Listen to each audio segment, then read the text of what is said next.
Well, happy Monday to everybody out there. This is Draft Professors, joined with Hank, Daniel, Chris. It's good to see everybody on the early Monday edition. We are the warm-up act for an LSU Clemson podcast at 9 p.m. But we don't need to talk about that game. We're here to talk about Alabama, Florida State. But before we do that, Hank, how are things with you right now? Going great. College is off to a nice start. I'll be on at 9 Eastern, 8 p.m. for me to talk about that game as well. But excited to talk about Florida State and Alabama. And Daniel, what's the good word with Home Squad Sports? Man, bro, can't complain. Football's here. We made it. We just came back from Cincinnati. We were at a high school game Friday night. Got to see future NIU quarterback Bryson Brown. He took his team to a touchdown and actually had an Alabama commit as well, Roydell Kelly. So a little bit tie in there, but man, can't complain here. Ready to get into official week 1 here. Yeah, so Chris, football's back. How are you feeling? Love it. I mean, I started off watching Iowa State versus Kansas State, and then the story everybody talks about, Hawaii beating Stanford thanks to a kicker who screw going to kicking schools, just go on YouTube like he did, and you can kick field goals. That is college football if you ever want to know about college football. Love it. 14. So for Alabama, Florida State, I just did a quick rundown. Right at the top, I've counted 14 highly draftable players. That just doesn't mean that they're going to be drafted. I think that means that there's not going to be more, or there's not going to be less than like 14 gone by the end of round 4. But that's going to depend on, let's say, a player like Jaeden Roberts as to, how high do you value a guard or something like that. But the first matchup I look at this game is Florida State defensive lineman Darrell Jackson Jr. going up against an Alabama interior offensive line, which has Parker Brailsford and Jaeden Roberts. Hank, what do you think of that guard defensive tackle matchup based upon like your evaluations of those players? Yeah, so my initial reaction is that I do prefer the Alabama interior to Darrell Jackson Jr.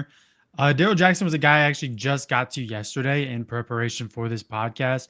And I will say he's 6'5", 340, monster, redshirt senior. But he has a shocking lack of an anchor, I feel like. When I was watching him against Miami, and I just didn't really see anything in the run game besides just a space eater. And I know maybe I just watched the wrong game because there's people out there that are praising that, at absolute worst, this guy's a run stuffing defensive tackle you can just clog up the middle with. But for me, I really do think that the block shedding, the run game, the anchor was so disappointing. But his get off and his size, his rip move was shockingly good.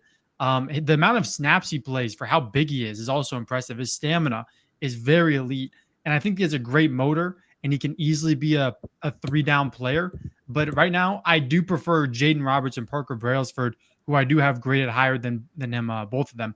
Roberts, for me, is a round 1 guard. I think that there's a lot of tools to like. I think that he's going to take that step this year. There needs to be a step that has to be taken, though. We all look at the play versus Omar Norman Lott, where he just absolutely re-anchors and explodes through the play and just capsizes him, puts him on his side. And there's so much power that he plays with. And Brailsford, being a Washington fan, I watched Brailsford for a while before he transferred to Bama with DeBoer. And, Brailsford 6'2", 290 is the first thing that everyone looks at. But I recently redid my entire interior offensive line rankings. He's now my interior offensive lineman number 4. I just think that technically plays with great speed, agility, lateral movement. Brailsford is definitely a future NFL guy. And if guys like Willie Lampkin can go into the NFL in preseason and show, dominant reps and show the ability to actually be a rosterable player in the NFL, there is a role for Brailsford, who I like more than Lampkin just based on tape. So that's my take on the interior matchup going on between Bama and Florida State. So, Chris, where are you in Darrell Jackson Jr.? He reminds me a lot of Walter Nolan, where he's been around, so he's almost like a mercenary for hire. That's, I think, a problem a lot of scouts can have with the transfer portal is, all right, you Are you committed, or are you always going for the big paycheck? There's games where he looks just dominant. As you guys mentioned, he's a monster of a man. He's 6'5", 330 pounds. He can get to the quarterback. When he's motivated, you look and you go, okay, he's a first round draft pick. When he basically had, when he was against Miami, 2 sacks, forced fumble. He's just, he is that monster. And then there's games where, tackling technique is a bit sloppy. He's hot and cold. Some plays it looks like he's just out of shape. I mean, this is going to be a good test. This is where it's like, okay, with Jaeden Roberts what you're getting. He is a, powerful all-around guard who can block, who can, run block, pass block. This to me is where Darrell Jackson's going to have to show people, okay, yep, he can do it against league competition. And this start of like, all right, he's going to keep up for all 4 quarters, not just take off a quarter here or there because he's frustrated or he's tired. Yeah, so Daniel, how about you? Darrell Jackson versus the Alabama interior offensive line. Yeah, I think the advantage is definitely Bama going in here. With the offensive line cast that we had a few weeks back, I think Brailsford was a good point of emphasis. Both these guys are going to have to take that next step. They're good interior guys. I don't need my center to be 6'5". I don't need him to be like, that's kind of a new trend. I don't like that. I like giving me a 6'2", 6'3" guy. I'll work with that. To Hank's point, Willie Lampkin, he's like 5'10", right? 5'11", and he's out there Iverson stepping over guys after he pancakes them. So, I mean, it's all about your motor, and these guys have size and motor. If you're going to question a guy with motor, if you're playing top of the line ball, it's unfortunately a red flag until you put something different on tape, because you got guys in the NFL, man, that get double-digit sacks, and the teams aren't really fully satisfied because of their motor. So we need a good motor out there. We got to have some more good film and consistency on these guys. But right now, going into it, I do think is a pretty heavy advantage there with those two. But I do think Florida State still got a fighting shot with a couple of their other D linemen. So, Hank, if when I see you on Monday, right, because we're podcasting, we'll have a different – well, actually, I guess next Monday's Labor Day. So the next time I see you, if you're singing the praises of Darrell Jackson Jr., what did he do or prove to you in this one game where you would say, okay, you're gonna either rethink the player or maybe change some of the words that you said about him? Yeah, I think that it's pretty simple what he can do to change everything. It's just he needs to be better in the run game. Now, do I think I'm going to change my entire opinion on this guy just based off one game? No. I mean, I'm gonna have to wait till at least week 6 to really dive into his tape, get an idea of his best games, worst games. Does he get injured? There's so much variables that are going to happen throughout the season. I mean, it's just kicking off now, like it's just started. Well, but I wasn't trying to say that you're going to. Yeah, I know what you were getting at. I know what you're getting at. Yeah. But I mean, if Darrell Jackson Jr. can show a better anchor, and I'm not calling his anchor bad, I'm calling it underwhelming. For being 6'5", 340, he should be stout, near immovable in the run game.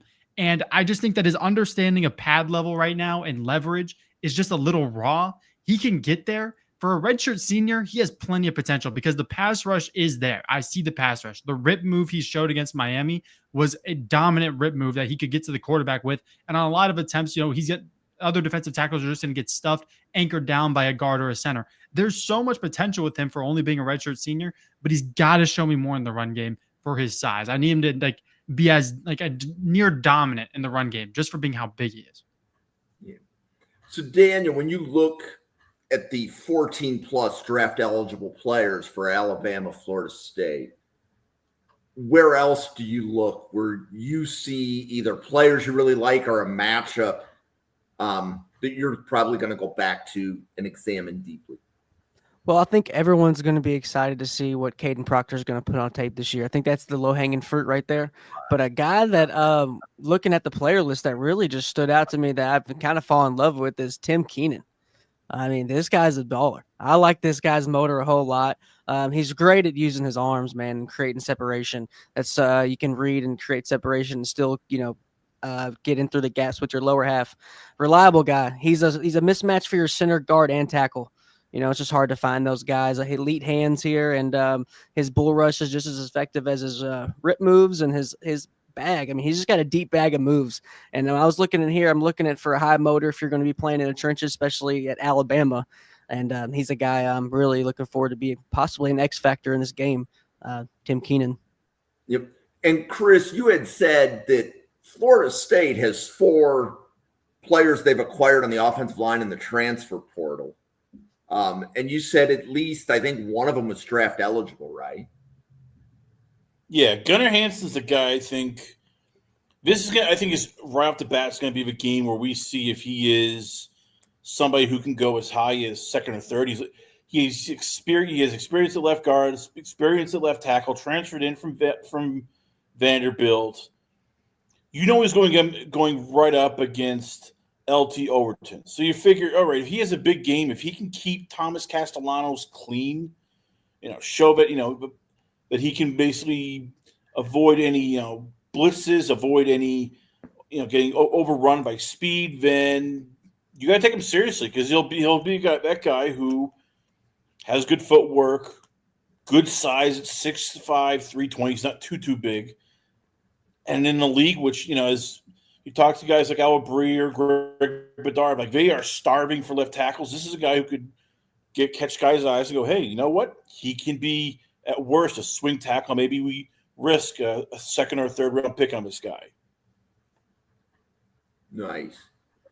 So, Hank, question. When you had done your running back show, I'm going to say that was 3 weeks ago, but don't hate me if that was really last week and I just don't remember. Yeah, I think it was 2 or 3 weeks ago. So Yeah. You're right. Had you watched Roydell Williams from Florida State prior to doing that show? No, and I still haven't watched Roydell Williams. I did watch Jam Miller, though. I did get to him. Okay. So, yes, we have 2 draft-eligible running backs. We have Jam Miller, Roydell Williams. Hank, you said that you have watched Jam Miller. Yeah, I finally got to Jam Miller. I don't know, like, it's going to sound like I'm just like on a hate watch right now, but I do like Jam Miller's receiving game. He is by far a way better receiver than anything he brings to the team. And his receiving work is a plus asset. Like, he is a great receiving back. He runs good routes. His hands are soft. He has some shocking body control. I saw him like contort, do a 180 for a catch. I want to say in the game against LSU where he just ran a simple flat route and the ball was an errant throw by Milroe. He made a great adjustment in the air to come down with it. I think that he protects the ball well in contact. He shows flashes of having, decent enough lateral work, but I still think it's a work in progress. And I don't think it's ever going to get there. But at 5'10", 221, I need to see more as a pure runner from him. Right now, I think that his NFL role would be kind of like a Samaje Perine, this kind of shorter guy who, is going to weigh like 230, but he's going to get work in the receiving game, and he can sometimes have that explosive play here and there. I just think that he puts his head down too quickly when he initially gets the ball. I think he needs to keep his head up, look for gaps. The yards per carry at 4.6 seemed a little inflated to me because of like some big runs. I think against USF, he had like a 60-yard, run there, or maybe that was Haynes there, but I'm pretty sure he had a long one as well. I think they both had long runs. And, in the games where he had the most carries, I want to say there was 4 games where he had 20 plus carries. I don't think in any of those games he averaged more than 4 yards per carry. So I just need to see more as a bell cow, true lead back from Jam Miller. But right now he's draftable just based on what he brings as a receiving back, because that's valuable to any NFL team. So, Chris, how about you? Where are you with the running backs in this game between Roydell Williams and Jam Miller? I think it's tough with Roydell Williams because on one hand, he'll fit into the NFL. He is, runs behind his pads, excellent blitz recognition. He understands, where the blitz is coming from, natural hands, can, track the ball, excellent, in terms of catching the ball from the backfield. He does everything well. And Venvo, you look and it's like, well, he's not going to break tackles away. I mean, we have guys like now Jahmyr Gibbs, Trayshawn Henderson, who they get the ball, they take away. He's not that. He's just – he hasn't seemed to have that second gear. Then you have to – there's been – and, he missed significant time in 2024. You worry about will he basically be able to handle it? I'm kind of out only because I haven't seen enough of Jam Miller, so I can't make a prediction. But more I see of Roydell Williams, he's sort of just like a guy who he's missing that one special thing, but that one special thing is what the NFL really likes now, running backs him at his speed, and he just unfortunately doesn't have. He's probably a 5th round, 6th round running back because teams will love his blitz package and he love his hands, but everything else is just we can do better. So, Daniel, where are you on the running backs between Alabama and Florida State? Well, I do like Jam Miller. Cool name, and I do like his game, but I don't think it translates too much like to the league as a point as to Hank. He does have some stuff he's got to work on. I do like the way he does hit the hole, though. He does hit 100 miles an hour. I mean, you got a lot of backs that don't do that these days. They're more east and west. He'll get up through in the A gap, and I do like to see that. He's a guy kind of bobbling his head. Reminds me of kind of the Beanie Wells back in the day, but I do like his vision. And I do think he's got a lot of potential in the run game, like Hank said as well. I do like his just versatility as north, south, east, and west guy. I mean, he can move in all directions. I think he's a guy that if you're a defensive lineman, you don't know where he's going, and you're pretty much gambling with your moves. And that's a good spot to be in. There looks like I don't know about the carries, though. How many carries is he going to get on Saturday during this game? Is it going to be over, 25? Or I don't know. What do you all think? I don't see any more than I just don't think he does his best work when he gets too many carries. I think that his best work comes when he gets 12, 14 carries and he's able to make that explosive play here and there. So Hank, when you were giving your description of Jam Miller, I had visions in my head of how Buffalo uses Ty Johnson. But I don't know Ty Johnson's height and weight. I know he's a shorter guy. I can look that up real quick. But Buffalo, he's 5'10", 209. So Jam Miller's a good 15, 20 pounds heavier, but that's basically what his role would be. Yeah, so it's pass to me, it just sounds like pass receiving and blocking. There's a role for you in the NFL, but that's a niche role. But if you're willing to be a running back that lives on 1-year contracts, there's a role for you. And really quickly, I know we talked about Tim Keenan earlier, and I want to give my thoughts because I love Tim Keenan. He's my defensive interior 4, 6'2", 313. But the first rep that I watched him, his get off from the line as a nose tackle is so impressive. His anchor is nearing elite for me. And I don't use the word elite a lot. I saw him hold off a double team with one arm and pure power. Good hands, quick hands. He has a great motor. He's always chasing plays. Now, because he is a true nose tackle and because he's a big boy, do I want him chasing those plays? I don't know, because I want him on the field as much as possible. And if he's running 20 yards down the field to make a play, that's going to get him out of the game sooner. But I mean, the motor is there. He's a space eater. He keeps the legs moving even when he gets stalled because he's always trying to push back the lineman. This is an easy round 2 guy for me. I think a lot more eyes should be on Tim Keenan than people realize. This is a legit NFL player with tons of upside, even as a redshirt senior. Do you have Keenan higher than James Smith of Alabama? Yeah. Is it? And there's the way that you said that, Hank. It's not really close. No, it's not. Keenan, I love Keenan. I think that his film is great, man. He's violent. Yeah, he's just violent with his hands, man. And it was so shocking because his arm length is 30.5 inches. His arms are short. Like he's like a stub. He's like a tree stump. But he's coming out low. Yeah, his pad level is great, and his understanding of how to manipulate leverage is great, and he just continues to make these plays for Bama. He's so impressive. Yeah, he's my favorite. So everybody's talking about Dominique Orange from the Iowa State game over week 0. How does Dominique Orange compare to Tim Keenan, both measurables and play style? I mean, I can just kick this off. So Orange is at 6'1", 328. Keenan is at 6'2", 313. I currently have Orange below Keenan because I'm not going to change my grade on Orange until, week 4, week 5. I want to get a few games into the season. But that game against K-State, if he does that over and over again, this is a guy who's going to jump into the first round for me pretty easily. But right now, I just think Keenan was almost a bit more consistent with his play. And because, Orange is going to get, double team. Like I think Chris was touching on this. I think maybe it was, pre-show, but Orange is just going to get double teamed because Iowa State lacks pass rush. and Orange is like the really only interior threat. And of course, playing at Alabama, Tim Keenan has LT Overton to play with him. So I think that there's a lot more opportunity for Keenan. So if Dominique Orange is able to create opportunity this year while being the only main guy, it's going to be really easy for him to just jump up into the first rounds for a ton of people that don't have him there, like me. So, Chris, how about you? Where are you between Tim Keenan and Dominique Orange? It's tough because with Keenan, I like him. It's just, okay, well, if you double team him, that means LT Overton is now single coverage. That means, oh, by the way, we have James Smith, who is a pretty good defensive lineman also. He's getting single coverage. So it's almost pick your poison if you're Alabama. Orange, again, I want to see more pass rush from him. I think Keenan is a better pass rusher. But that's the problem. It's like Alabama's so damn deep. It's like Keenan's going to feast on a lot of guys because it's like, well, if you commit to him, Overton's going to burn you. Smith is going to burn you. Whereas we saw again with Dominique Orange, it was like, okay, there's nobody Iowa State has that can even get to the quarterback. It was like they had one sack and that was from a linebacker.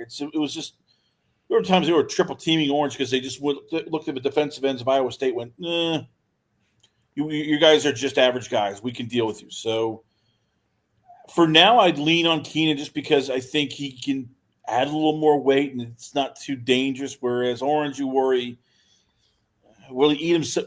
Like as we're going to talk about Kadyn Proctor, can he eat himself out of a league if he gets too big? Totally agree. So, Daniel, where are you between Tim Keenan and Dominique Orange? Well, I think with Orange, man, if it's like, if it's not broke, don't fix it. He's got one, he's kind of more one-dimensional. And he's getting through it, it's working, right? But with Keenan, this guy's versatility. And if you look at the film, maybe from afar, it looks like he's doing the same kind of moves, but he's really not. He's just using his length in his arms in so many different ways. His just bag so much deeper, I think. It just, in the new terms here, he just got more moves. I think he's just more finely tuned, and I think it's just going to translate well. Obviously, he's got the luxury of having dogs all around him, but I just think he's a dog himself, and I think he's the best one on the line. So I think it's just going to translate.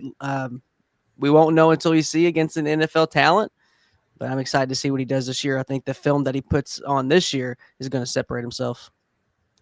Yeah. So, Daniel, what is another matchup in this game that you would want to talk about?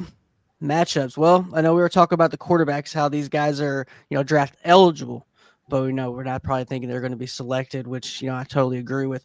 Just really new faces, man. I think a lot of these teams that have a return in lines and receivers or linebackers, wherever, you're having to switch the quarterback or vice versa. So it's a big question mark with a lot of these programs. Castellanos coming over, he was benched by Bill O'Brien. So, I mean, is that going to, was it a system thing or is this guy just, not creme de la creme? I think we're going to see this week. But as far as the matchups, man, I think we haven't really talked about the receivers and some of these DBs. I mean, some of these receivers and some of these guys are, really just see how they gel. A lot of new faces. Some guys stayed, and like guys like, let's see here, Bray Hubbard. So Bray Hubbard's a safety here who I've been pretty excited to watch. I'm excited to see how he goes against the talent there at Florida State. He high points the ball well. I love his size. He doesn't gamble often. And another guy I want to shout just on the other side of the ball there is Jeremy Bernard. See what he does here this year. He had like his vision. Could be a solid slot. And I think the predictable offense last year kind of hurt him, but, he just needs some more production out of him, which I think we're going to see Saturday. Yeah, so wide receivers in this game that are draft eligible: Jeremy Bernard from Alabama, Isaiah Horton from Alabama. There's one more Alabama one. I'm scrolling my eyes through the list right now. Isaiah Horton. Oh, Jalen Hale, Alabama. And then Duce Robinson from Florida State. So, Hank, what do you have on any of those wide receivers? Yeah, so Jeremy Bernard is my wide receiver 5 in the entire draft. I do like Jeremy Bernard, especially with Ryan Grubb coming back in to, play off the Bower with an OC role after, his miserable attempt at Seattle. But I think that college is where he fits in quite nicely. Bernard is just a guy that I think does everything well, does everything good, but he's not great at one thing. I think that he's just a consistent guy who's going to get open, make catches. His only 2 drops came from just lack of concentration. He tried to catch with his body. He dropped the fundamentals for a few seconds. Bernard's a very good player. He can work all levels of the field. He sits in zone coverage. His release package is diverse. I do see the hype with Bernard. Now, Duce Robinson has to prove a lot this season, I think. He wasn't really, balling out of USC like people thought he would. I think, baseball, football, basketball is the guy in high school. Like, this is like a highly anticipated recruit, I'm pretty sure. I know for sure baseball and football. I'm just assuming he played basketball at 6'6", 223. But I mean, right now, I think if he came out this year, he's draftable just because he is 6'6", 223. When he blocks, he drives people back, which makes sense for his height. Last season, he only had 1 drop, which is really good because I think the year before his drop percentage was near 15%. So he did a great job of cleaning up those hands last year. And of course, the average at the target at over 16 yards. Just a great deep threat, great high point player. But I think that a lot of things that are going to be problems with him, his running form is beyond clunky. There's some technical refinement there if I want to get extra picky. Right now, I think he's just a one-dimensional wide receiver. His cuts take too long on routes. But there is a path with Duce Robinson to easily be an NFL player just because of his size, just being a red zone mismatch. So I'm excited to see what Duce can produce at Florida State after his kind of failed tenure at USC. And Chris, where are you with the wide receivers in this game as far as the draft goes? Yeah, Duce Robinson's the guy that I'm looking to see what he can do. I mean, on paper, you look at everything, and he is a quarterback's just dream. He's 6'6", 223. There's times when he shows excellent speed. He's everything. When you look at him, this is where you're going to have GMs and scouts go, if we get him, we can fix him. And we all hear that all the time. Like, hey, we can fix this guy. He has this. He has that. All of it. But as you guys have mentioned, we want to see him now. This is where it's like, okay, can you be consistent? Can you go out there every play and make, not only the spectacular catch, but the routine catch? Can you show that you can get off of blocks and you can do run blocking if you need to? Can he show that he is going to be a complete wide receiver, or is he that guy that's going to tease you and then you go, oh, yeah, well, this is why we can't draft him? And Daniel, how about you? Where are you with the wide receiver evaluation so far in this game? A lot of guys that, it's going to be a proven year, their first year to get some quality targets, but I think it's going to pay off. Duce Robinson's that guy, like you said. I mean, quarterback's dream, a guy you're going to make if you're making a guy on Madden. Just high points the ball well. He's a freak athlete. It looks like. I mean, kind of reminds me of a bigger Garrett Dieter, if you remember him. He's a well-rounded receiver, though. I like him. Yeah, high points the ball well, man. Just one of those guys like, all right, I'll take a chance on this guy. Like you said, I can fix this guy. We can find some plays that this guy can be effective with. And I think he's definitely going to have a big year. Jalen Hale's a guy, is an emerging guy for Alabama. He can jump out the gym, has some great athleticism. I want to see how well, like you said, gels with some new guys. Receivers, let's see here. And then we've already touched on Germie Bernard, which, Hank, I'm glad you're high on him because, I think it looks like you take a little chances on the guys, but you're not too high on guys because I think I like the stock you kind of buy in guys. I agree with it. But receivers, man, that's kind of it with me. Isaiah Horton, the Miami transfer, I'm excited to see him play in a more structured offense. He had a lot of backyard ball, and he's coming guy from playing with the first pick to a guy who's playing with his first start.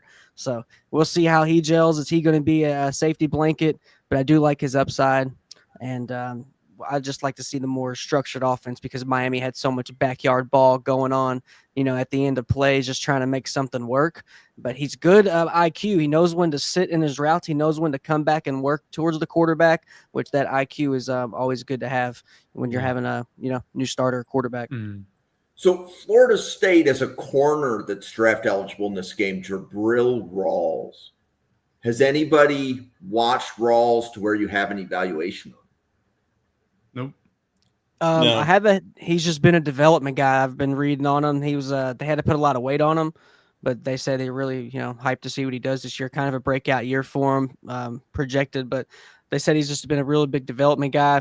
Has all the makings, IQ. He's athletic, but just didn't have the body. Yeah. When I got the list, the first thing I did was I looked at everyone's, what year they were going to. I mean, he's only a redshirt sophomore, so the odds of him coming out this year are pretty low. So I pushed him down my watch list. Same thing with Hale from Bama. So I mean, there's a lot. And Daniel, to your point about my grading, I'm a little bit more conservative. I plant some flags here and there. I will say there are definitely some flag plants throughout here. Just none of them play for Bama or Florida State. So this is going to seem a bit more conservative. But if I get to other defensive interiors, some running backs, there's definitely some names in there that are a little bit crazy. No, I'm glad you like. I'm glad you like our boy. I'm glad you like Keenan. our boy. Keenan. That's my dog. I like him. And then I can also hit on the quarterback too, because I know we brought up Castellanos, but there's a way deeper storyline with that. He's been in the media. He's saying that he's not worried about Bama. I think he publicly said that Bama doesn't have Nick Saban to save them anymore. Like, he is doubling, tripling down on beating Alabama, bringing Florida State back. And this is a guy who I actually took time out of my day to do a deep dive on. I think he could be draftable just because he is an athlete. I think that he does have some nice scrambling ability. I think he leads his receivers well at sometimes underneath. I think, at absolute best, this guy's like a Tyler Huntley, a somewhat valuable backup. I mean, Tyler Huntley was a Pro Bowler. Now, the Pro Bowl is kind of a joke now, so it doesn't matter. But I think that he has a positive arm, but a slower release, which, can be a turn off the way you look at it. The arm strength is there, but the slow release for being 5'11", 210, allegedly, I think he's probably closer to 200, and it's not really what you want to see. And I do think there's a lot of height limitations. He throws the ball way too high, way too often. There's definitely some accuracy concerns, but as an athlete at the QB position, Castellanos is legit. And I think that what happened last year at Boston College was more, he knew that Bill O'Brien didn't want him at quarterback anymore. And he was just like, you know what? They don't want me. I'm not going to play. I'm just going to transfer. I think he just quit on Boston College, which, I mean, Boston College has been a dumpster fire. Bill O'Brien was a good NFL coach for a while. He hasn't been able to, completely resurrect that program yet. And I don't know if he ever will be able to. But I think most of it in his decision to transfer is more just he knew Bill O'Brien was going to move on, because clearly Castellanos wasn't winning enough games. I'm shocked that Florida State, I mean, they jumped on him. I felt like he was a really early transfer in the cycle. And, I don't know if he's going to bring Florida State back, but I think they'll for sure be better than last season. We got to talk about the heavyweight street fight, though.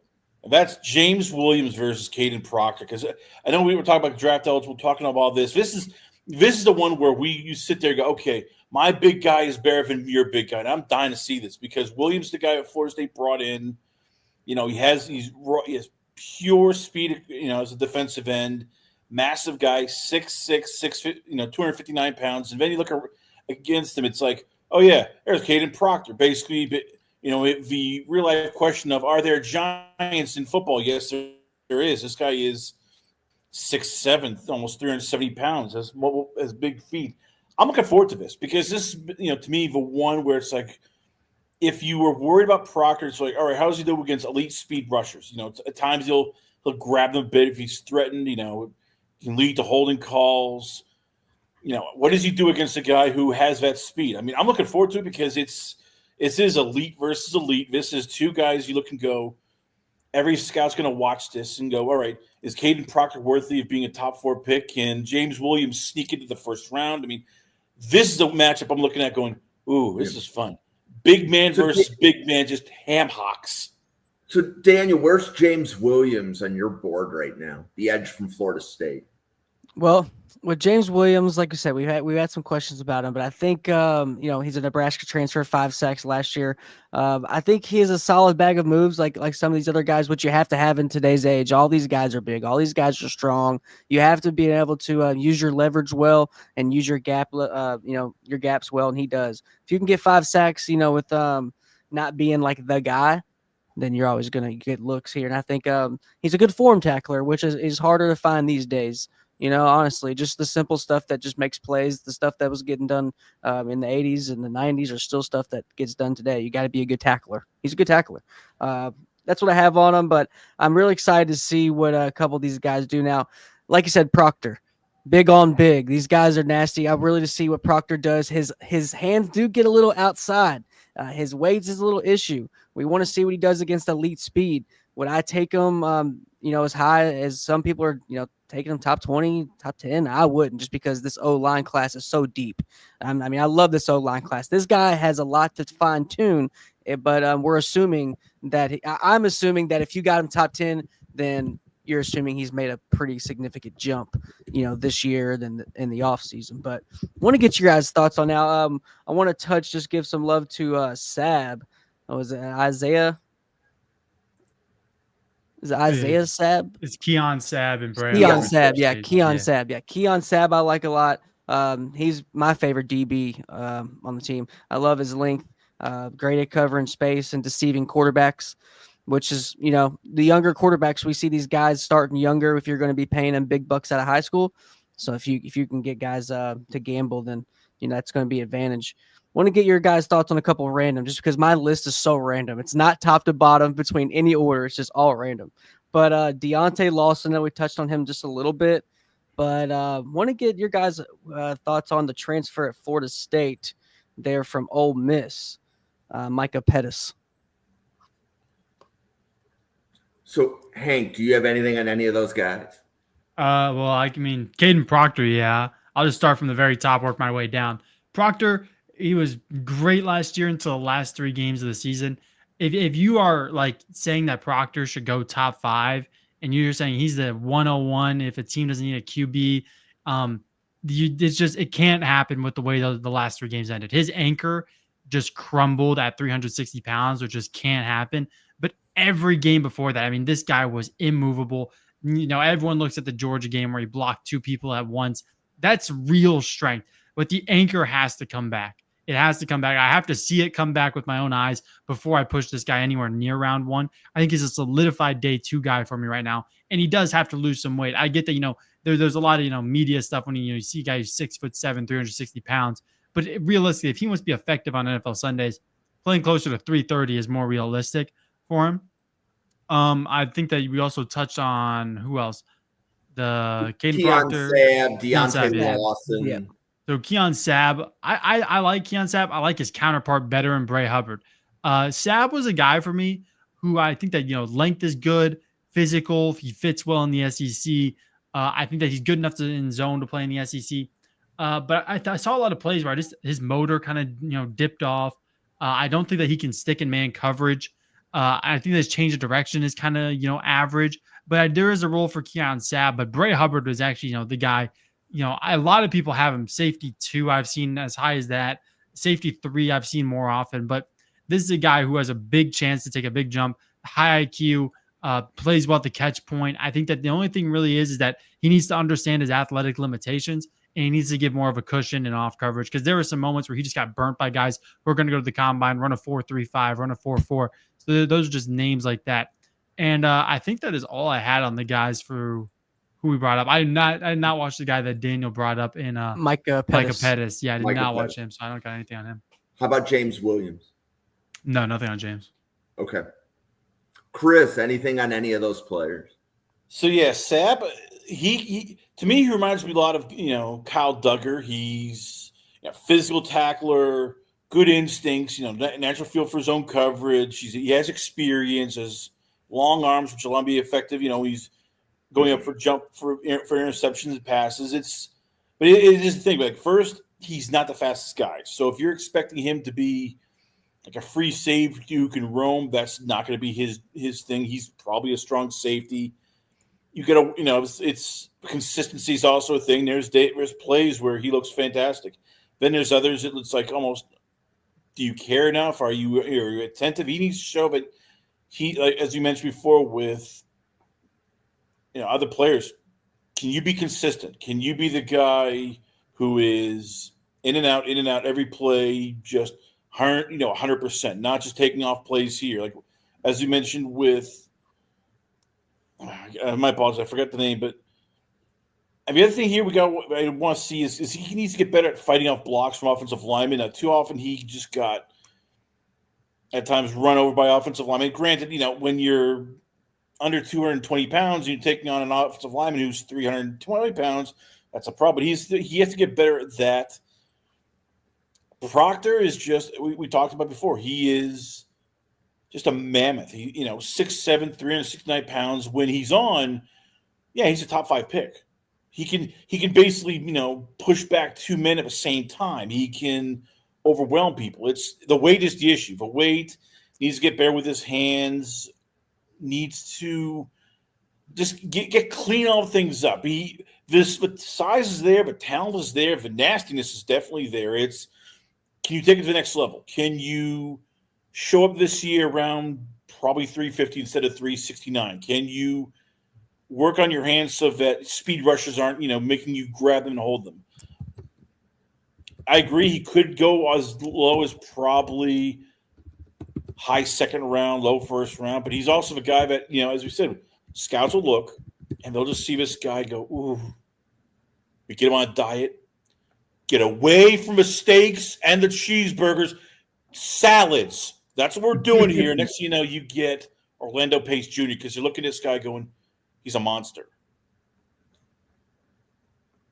So I have a question.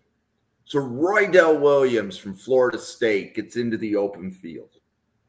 Keon, Sabb, Bray, Hubbard, and Deontae Lawson are going to try to bring him down. That's Deontae Lawson's the linebacker from Alabama, and then Bray, Hubbard, and Keon, Sabb are the two safeties from Alabama.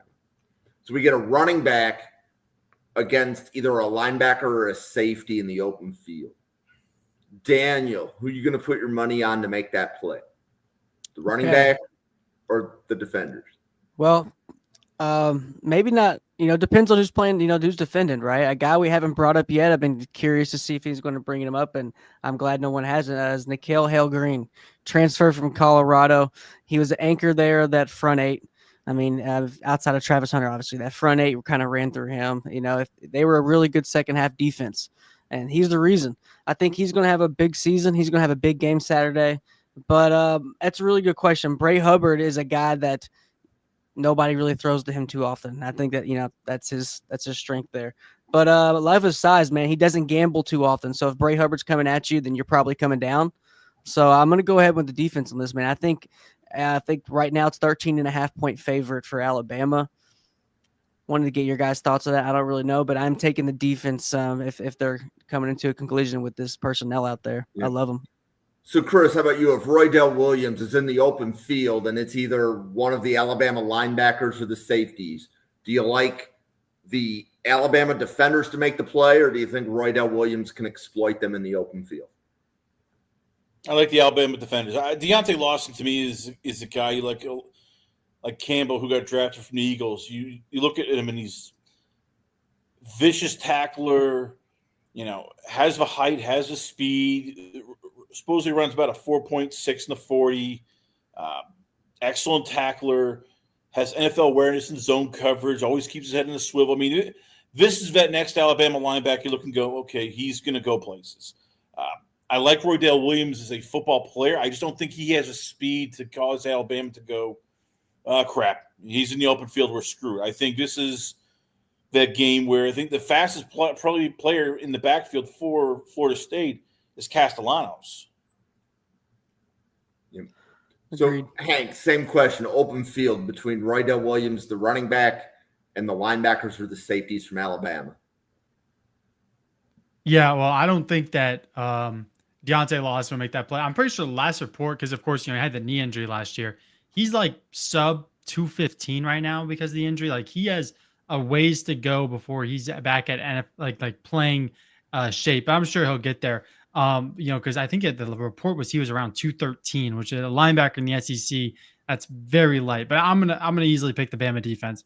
I don't even think it's gonna be that much of a consideration. I mean, Roydell, yeah, you can run someone over, but Bray Hubbard's a thumper. Keon Sabb can be a thumper, but they work. Bray Hubbard especially works downhill very well. And the guy that Daniel brought up, Hale Green, do like him coming from Colorado. I'm worried about his role though this year, because they also have the Justin Jefferson, the other linebacker that I think might start over him. I think it could be more of a rotation, but I do think that the Bama defense pretty easily there.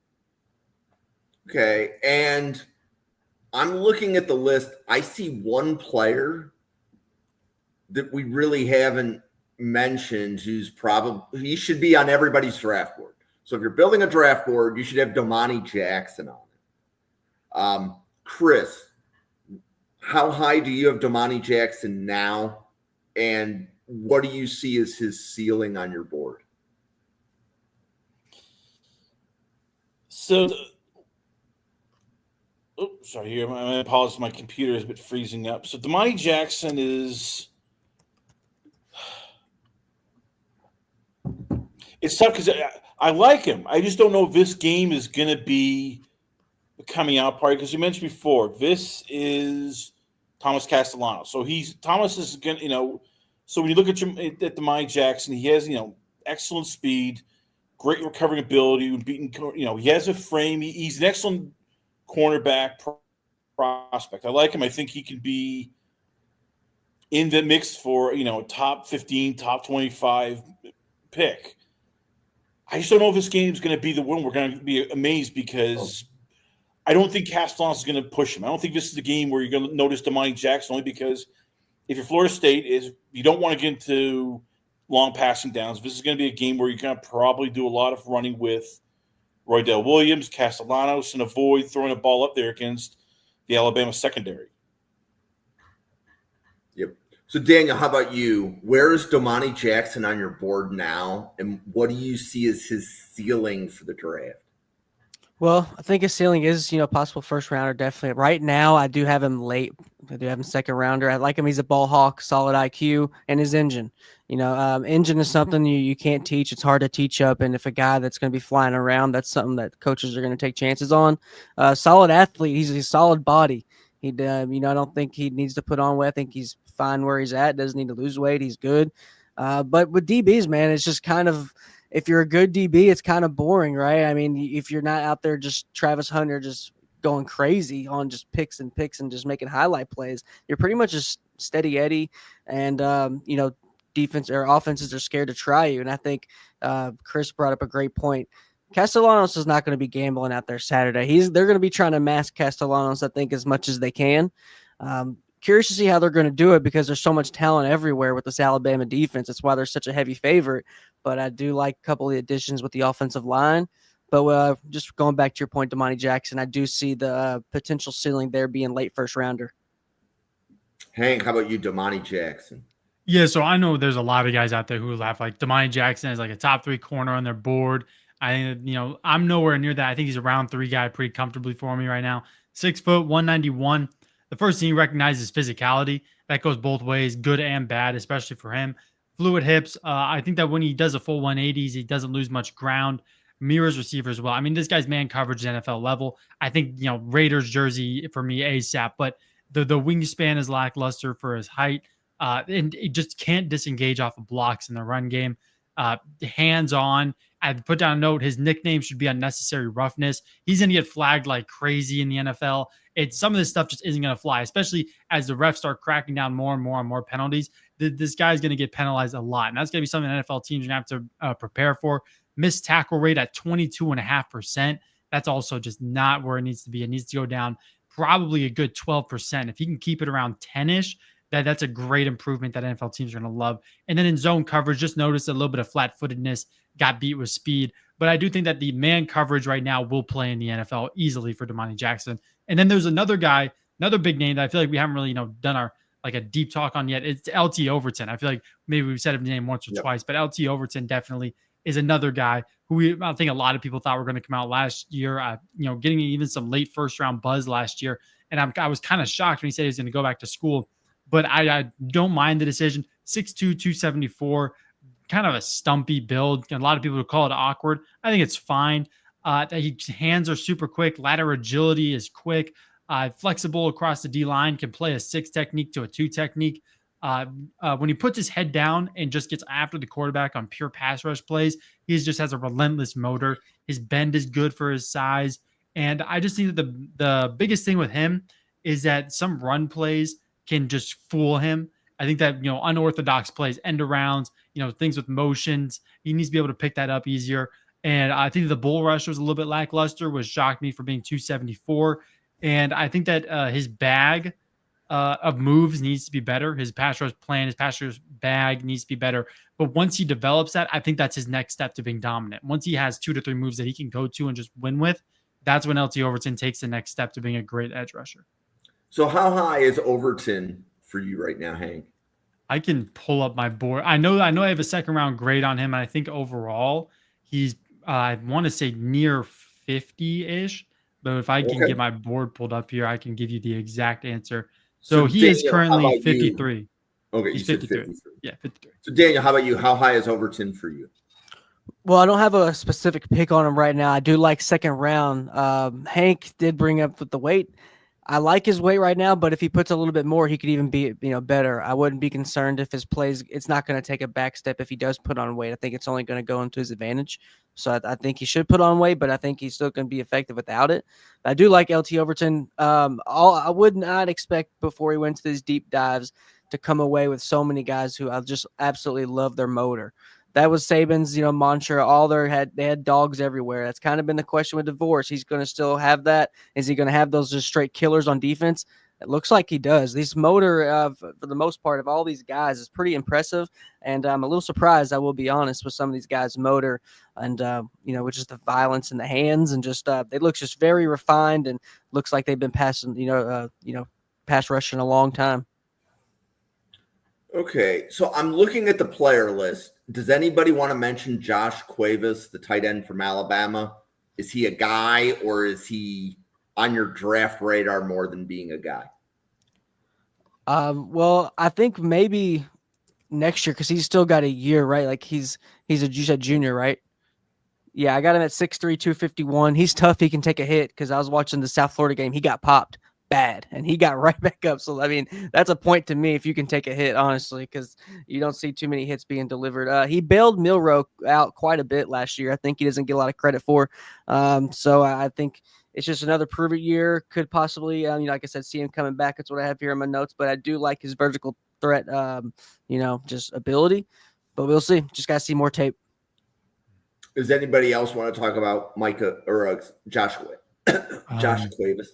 I got nothing on Cuevas, but I think I'm more interested. I don't think we can do an entire team preview without getting these guys' predictions in here. Really quickly, just on Saturday, who do you think is going to win? I mean, me personally, I think Bama is going to win by more than 20. But I mean, does anyone think Florida State will keep it close? What do we think? Daniel or Chris? Anyone? Go ahead, Chris. I think unfortunately this is gonna be a blowout for Alabama. To beat Alabama, you need to have a quarterback who can go downfield, hit the intermediate routes. You got to keep them off their feet, so that they can't just go, okay, we're gonna just put 8 in the box and dare you to run. We that's not Castellanos' game. I mean, we were talking earlier about cornerback, and so you look at Alabama. And to me, until they take on either, I'd go as far down as South Carolina or LSU. I don't see a team right now, especially Florida State, that's going to challenge them offensively, because we talk about all these players. High motor, smart. They understand what they need to do. They understand their position, how to play football. I think this could get ugly very quickly. Daniel, how about you? I totally agree. After watching film, I put some money down on Bama. Honestly, I really did. So I'm excited for the game. Like I said, I was surprised with his motor. I think there's $800K is what I've heard that Castellanos is getting paid this year. And I think there's going to be a booster pissed off Saturday that they shelled out that much money. In my opinion, I really do. I think they're going to be like he's going to be happy. He got away. He's the winner in that situation. But I do think his offensive line is going to give him a chance, because Micah Pettus is a guy I think that should get talked some more. He's an Alabama native. He's probably going to be looking to have a big game. Luke Petitbon is going to be playing. We'll see if he plays next to him. I know he's going to be at center. But, Castellanos, man, I just think he's facing a lot of pros here, and he's a college quarterback. So I think that's what we'll see Saturday. 20-point game, Hank. Only reason it's not a 20-point if it's a time of possession thing, if it's just a clock or if we see a big turnover. I think I looked at the spread before we got on. I think it's at 14 to 13.5. I like 17. Give me 17, but I love Bama, and I don't think it's going to be pretty. So I'm glad you brought me $800K for Castellanos. So that's a steal when you consider Duke paid Darien Mensa $8 million over 2 years. I mean, it's insane now. If you are any good of a college quarterback, you're getting paid. I mean, this is the NFL. So when Darien Mensa, who I like, but is still coming from Tulane, is getting 2 years, $8 million, colleges are looking, going, crap. Yeah. You need to have like big boosters to like shell out money. Yeah, Bryce Underwood from Michigan got, I think it was 15-ish. He never even played in college. They just gave him 15 mil just to go to the school. So the money's going to start getting legit. I mean, it's getting crazy. From what I'm hearing from a guy who like represents some of these guys, they're all signing 2-year deals, and it's pretty much a team option, after that, and they renegotiate after 2. But you see guys like, Trevor Pena, who's going to, say, well, I want more now. And if not, I'm leaving. So we'll see. So my take on the game, I think, how do I want to say this?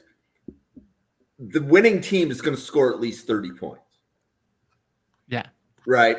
Yeah. And Florida State scoring 30 on the Alabama defense seems like that's a steep hill to climb. So if Florida State can score early, yes, but the first game of the season usually favors the defense a little bit. It takes the offense a game or two usually to get its legs. Especially with the new quarterback. And I don't see Florida State, like with their offense, coming out that fast. Yeah. But they can change my mind quickly if they score early. But I would be Alabama, and I think somebody said the spread was 13. So I think that I would take Alabama, and I would give up the points. I would be comfortable with that. But that would be kind of where my head is. Just to jump in, I think the one X factor we haven't talked about is just Ty Simpson. Like, what is he? Is he any good? I mean, this will be his 4th year at Alabama. He's never started a game. I think he's thrown a combined over his career 50 attempts. I mean, that could be the X factor, but he just throws a couple picks. Next thing you know, this game starts getting a little bit tighter. We have no idea. This is a guy we're basically going, well, we think he's good, but we've never seen him. And yeah, they're rolling out with him. I mean, Alabama is one of a few teams that did not hit the transfer portal a lot, offer big money for quarterbacks. So Ty Simpson, no pressure. Hey, go out there. Good luck to you, kid. Yeah, I think Simpson is, you want to talk about a short leash because Keelan Russell, the true freshman, is right behind him. I mean, he's knocking on the door. And I think there's a high chance that if the minute that Simpson, if he goes out there against Florida State in the first 2 drives, he stalls one out, then throws an interception, there's a high chance that the fans are already going to start wanting Keelan Russell in there because he's such an anticipated quarterback, number 2 in his class, I believe, right behind Underwood. So he's a legit guy that the Bama fans are going to be excited for. And if Simpson shows the slightest signs of struggle, they're going to be bang on the table for him to start. Yep. Why don't we pause, do our commercials, and then we can close this down. Chris, you want to let everybody know about your podcast and all of your other content? Yes, you can check me out. It's thelastcallpodcast.com. We just touched off this with Marcel Dorff, which will be airing tomorrow about UFC in China. You can also check me out on X, which is Last Call WChrisC. I'm on Facebook, LinkedIn, and this Wednesday I'll be joining once again the End of Lab podcast with Silva. We'll be breaking down the NFL, and hopefully this week also talk some Texas football since, well, you cannot talk football without talking Texas. Daniel. Yeah, my name is Daniel here with Home Squad Sports, one half of Home Squad Sports. You'll catch Dalton on the 9 o'clock stream. But, yeah, we cover college football week to week. Shout out to Maverick MacGyver, who got our player of the week there for Western Kentucky. So shout out to him. We just cover college football week to week as well as recruiting, go out to high school games and camps.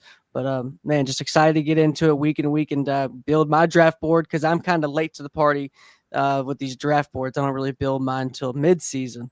But I learned a lot from you guys and can't wait to cover, and circle back, next week because we do a review show on Wednesdays. And then we had our show today as well. So Monday and Wednesdays, you can catch us. Hank. Yeah, so you can find all of the draft content at the handle that you see below my head. Twitter, Substack, just started that a few days ago. And then YouTube channel is coming. Just finished editing the second video. I want to get one more done before I officially launch it, just so I can have a little bit of, of a cushion there. But yeah, everything for now, Twitter and Substack. Trying to get an article out a day on Substack. But I don't know if I'll be able to get one out today, but we'll see. That's the goal.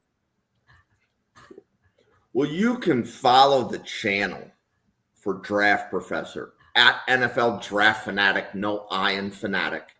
Same on X as it is on YouTube, and we're coming at you twice a day. So this is the warm-up. We have LSU Clemson coming on at 9. So that's the game that we're previewing. Most days, we are going to be 7 p.m., 9 p.m. This is August, and we're going to keep that schedule all the way to the draft in April. We could not do this without Daniel, Hank, and Chris showing up one day a week. So depending upon what day and time you show up, it's different people, but we're all draft professors. And each draft professor, can you show up this night? And when they show up every night at their given time, you get approximately 10 podcasts every week. Okay, so that's who we are. That's what we do. We cover the draft like no other. So we have, Clemson LSU is the podcast tonight. Colorado Georgia Tech is Tuesday. Texas Ohio State is Wednesday. Thursday, I believe it's the Baylor game. And there's one other game, and it's already escaping me. I'd have to go back and look at the schedule. Friday, we're doing a mock draft at 7 p.m. So Andrew Harbaugh from USA Today is going to come on. He's going to discuss his latest mock draft, and then we'll probably start doing a mock draft on the show as well. So be sure to check that out Friday night at 7. But again, we are draft professors. We're here every day. So if this is your first time checking us out, and you can go to YouTube and hit that subscribe, that is the best thank you can give for being here. For Daniel, for Hank, for Chris, for the 89 podcasters at the Draft Professor, thank you so much for watching, and we'll see you on a podcast again at 9 p.m. for LSU Clemson.